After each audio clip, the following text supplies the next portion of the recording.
ষাট গম্বুজ মসজিদ বাংলার প্রাচীন নিদর্শনের একটি। তো বন্ধুরা, আজকে আমরা জানতে চলেছি ষাট গম্বুজ মসজিদের ইতিহাস, ঐতিহ্য এবং স্থাপনা সম্পর্কে।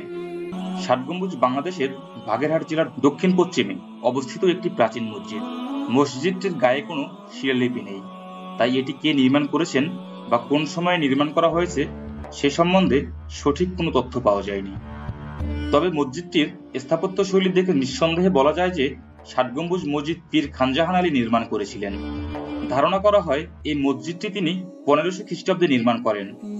তিনি এই মসজিদটি বহু বছর ধরে ও অনেক অর্থ খরচ করে নির্মাণ করেছিলেন। মসজিদ নির্মাণে যে পাথর ব্যবহার করা হয়েছে তা রাজমহল থেকে আনা হয়েছিল।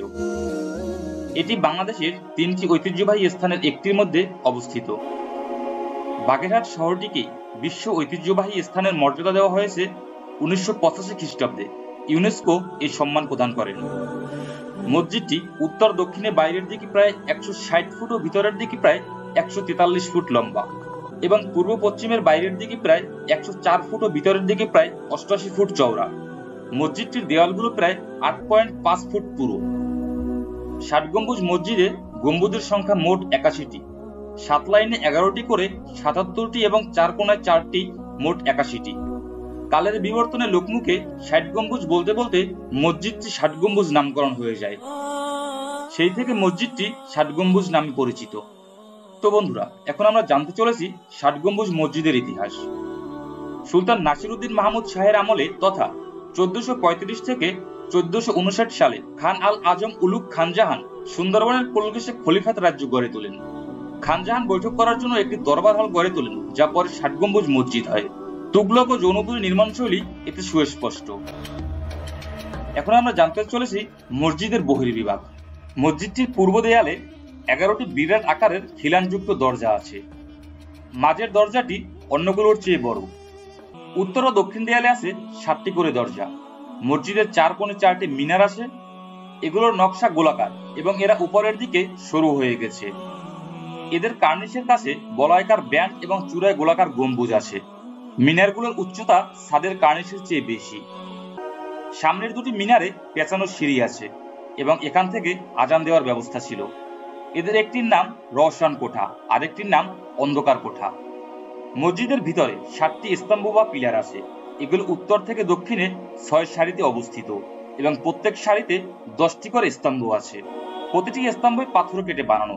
শুধু 5টি স্তম্ভ বাইরে থেকে ইট দিয়ে ঢেকে দেওয়া হয়েছে। এই 7টি স্তম্ভ ও চারপাশের দেয়ালের উপর তৈরি করা হয়েছে গম্বুজ।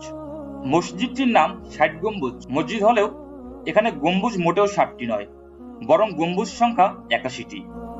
77টি গম্বুজের মধ্যে 70টি উপরিভাগে গোলাকার এবং পূর্ব দেয়ালের মাঝের দরজা ও পশ্চিম দেয়ালের মাঝের মিহরাবের মধ্যবর্তী সারিতে যে 7টি গম্বুজ, সেগুলো দেখতে অনেকটা বাংলাদেশের চৌচালা ঘরের চালের মতো। মিনারের গম্বুজ সংখ্যা 4টি। এই হিসাবে গম্বুজের সংখ্যা দাঁড়ায় মোট 81টি। তবুও এর নাম হয়েছে ষাট গম্বুজ। ঐতিহাসিকরা মনে করেন 7টি সারিবদ্ধ গম্বুজ সারি আছে বলে এই মসজিদের 7 গম্বুজ এবং তা থেকে ষাট গম্বুজ নাম হয়েছে। আবার অনেক ঐতিহাসিকগণ মনে করেন গম্বুজগুলো 7টি প্রস্থ নির্মিত স্তম্ভের উপর অবস্থিত বলেই ষাট গম্বুজ হয়েছে। এখন আমরা জানতে চলেছি ষাট গম্বুজ মসজিদের অভ্যন্তরভাগ। মসজিদের ভেতরে পশ্চিম দেয়ালে 10টি মিহরাব আছে। মাঝের মিহরাবটি আকারে বড় এবং কারুকার্য মণ্ডিত। এই মিহরাবের দক্ষিণে 5টি ও উত্তরে 4টি মিহরাব আছে।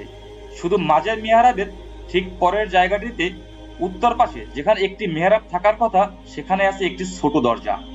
কারো কারো মতে খানে জাহান এই মসজিদটিকে নামাজের কাজ ছাড়াও দরবার ঘর হিসেবে ব্যবহার করতেন, আর এই দরজাটি ছিল দরবার ঘরে প্রবেশ করার পর।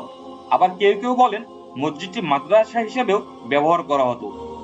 ইমাম সাহেবের বসার জায়গা হিসেবে রয়েছে মিম্বার। তো বন্ধুরা, এই ছিল ষাট গম্বুজ মসজিদের জানা অজানা ইতিহাস। যদি ভিডিওটি ভালো লাগে তাহলে অবশ্যই চ্যানেলটি সাবস্ক্রাইব করে বেল বাটনটি চেপে দিন। দেখা হচ্ছে পরবর্তী কোনো ভিডিওতে।